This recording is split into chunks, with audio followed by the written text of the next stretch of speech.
If Rankin is following the script from last year, they're right on track. Doug Strickland tells us about that on tonight's stop along the West Texas football tour. The Red Devils opened the 1990 season with a loss to rival Ira Ann last Friday night.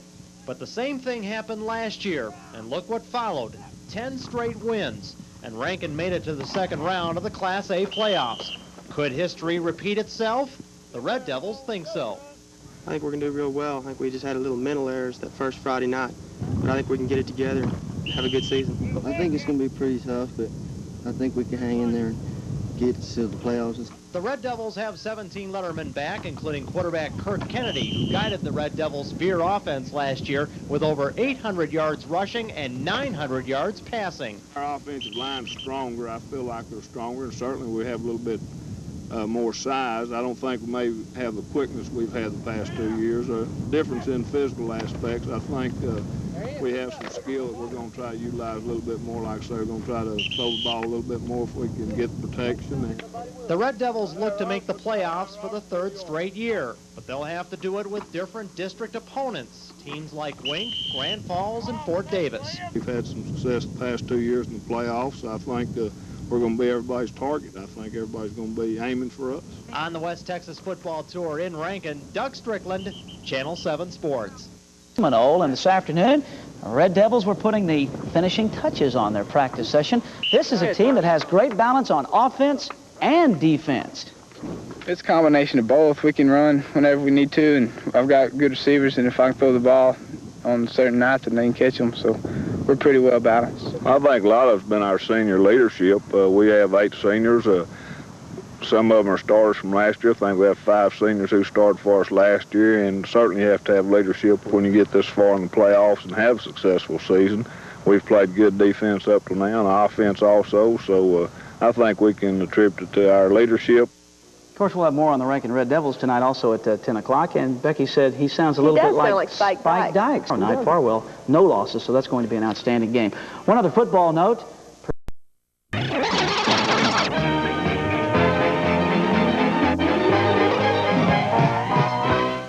Ranked team in the state of Texas this week in the Class A quarterfinals. They will face the Monday Moguls Saturday afternoon in Colorado City. Rankin coming off that thrilling victory over Farwell last week. This is a team that's going to have to really play a perfect game in order to beat the Monday Moguls. Monday that good on offense and on defense. I think we've got to play the best defensive game we've played this year and maybe in the past 3 years since I've been at Rankin. We've got to control the ball offensively. We can't afford to turn the ball over through any type of mistakes, pass interception or fumbles. We've got to eliminate the big play on their part with all their speed. There's so many things we need to do. We just tell our kids we've got to play a perfect ball game. That's the idea. Coming up. Sure do. Let's check in now with Jay Hendricks in our Sports Center. Jay, the tension's mounting. You bet, then. There are just 2 area teams still left in the playoffs, so it's going to be tough for them. Garden City and the Rankin Red Devils. Both those teams face tough challenges in this round. Saturday, the Rankin Red Devils will meet the state's #1 rated team, the Monday Moguls, in hopes of continuing on in the playoffs. Now, Rankin beat Farwell last week. Will be making its 2nd straight trip to the Class A quarterfinals. This won't be an easy task, but Coach Troy Kennedy told Ralph Iverless this afternoon that they are ready. Well, they are a super football team. I think everybody that knows anything about high school football recognizes that Monday is one of the top teams year in and year out in Class A. They had a super performance last week over Fort Davis. We know the capabilities they have, and we've told our kids that we have to play very disciplined defense, very dedicated effort all the way through the 48 minutes of the ball game, and so we expect our kids to do just that. #1 rated team in the state. Of course, we're 6 the underdogs, but we've got a pretty good scheme against them. If we think we can contain their backs and get a little penetration, I think we can get low. By the way, the pair meet Saturday afternoon at 2 o'clock in Colorado City. On as the tails next. The team of the state, Class 1A quarterfinals Saturday in Colorado City. This marks the 2nd straight year that the Red Devils have made it to the quarterfinals. Coach Troy Kennedy says these guys are ready to play. This is it. I mean, all the head knockings over in practice. Practice now becomes fun. We don't have to worry about getting down and getting bloody or getting hurt. We just worry about now polishing up, and this is absolutely the best fun because as a coach, you look at kids and the smile on their face, the elation they show, the excitement that's within them, and they accept these challenges weekly, and that's what the coaching is all about.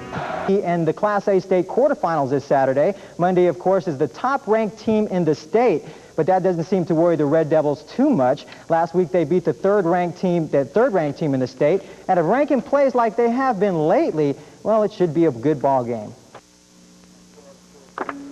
It's a team that hasn't had much publicity this year. The Rankin Red Devils have quietly taken care of business and plowed their way into the Class A state playoffs. And like any playoff team, they couldn't have come this far without the proper ingredients. You certainly have to have leadership when you get this far in the playoffs and have a successful season.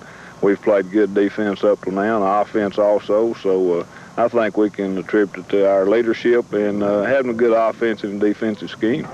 One of the leaders for Rankin is quarterback Kirk Kennedy. So far this season, he has rushed for 21 touchdowns and thrown for 10 more. So on the ground or in the air, the Red Devils can get the job done. It's a combination of both. We can run whenever we need to, and I've got good receivers, and if I can throw the ball on certain nights, then they can catch them, so we're pretty well balanced. Although they are offensively sound, the Red Devils know that defense is the key to stopping undefeated Monday. Well, I think we've got to play the best defensive game we've played this year and maybe in the past 3 years since I've been at Rankin. We've got to control the ball offensively. We can't afford to turn the ball over. We've got to play great defense just like we did last week. Hopefully we can stop their speed. So the Rankin Red Devils will lay it on the line on Saturday afternoon. And whatever the outcome may be, it's safe to say that #1 ranked Monday is in for a devil of a ball game. And Garden City, of course, is also still in the Class A state finals. If those two teams win, Garden City and Rankin, of course, they will meet in the state semifinals. So it's what everybody's pulling for in West Texas. Gave it a great try, but we're simply worn down by the top Class A team in the state today, the Monday Moguls. Let's go to Colorado City and look at the action. The Red Devils came out strong, but early second quarter, Monday would get on the board. Terry Collier dives in from the 3 to make it 7-0 Moguls. And then Monday quarterback Bobby Dawkins, he shows a great arm right here. He'll go deep, a nice tight spiral to Perry Collier down to the Rankin 37-yard line, and 6 plays later, Terry Collier, with a T, scores his second touchdown of the game to make it 14-0 at the half. The Red Devil cheerleaders trying to root the Red Devils on, but hey, the Rankin offense just shut down all day. Look at Roy Abelos. No gain here, and look at this gang tackling by the Moguls. Coach Troy Kennedy shaking his head for answers early fourth quarter. Monday puts the game away. Perry Collier finds the end zone, and Rankin's dream of making state is over. They lose 28-0. The Red Devils end the season 11-2. Wore us down. You know, we play some little bitty guys in there at our defensive tackles. You know, we play 145, 150 defensive tackles, and they just beat us to death with not just their size, but their strength and their ability to come off the football. And checking out some other. Devils took on the #1 Class A team in the state. We can go to the scoreboard now. We don't have a scoreboard of that, but I can tell you that Rankin lost by a score of 28-0 against Monday. But Monday's a tough team. They were ranked #1 all year, so Rankin had a good year too. So. Yes, they went a long ways. Long ways. Congratulations to those Red Devils. That's right. Okay, thank you very much, Ed.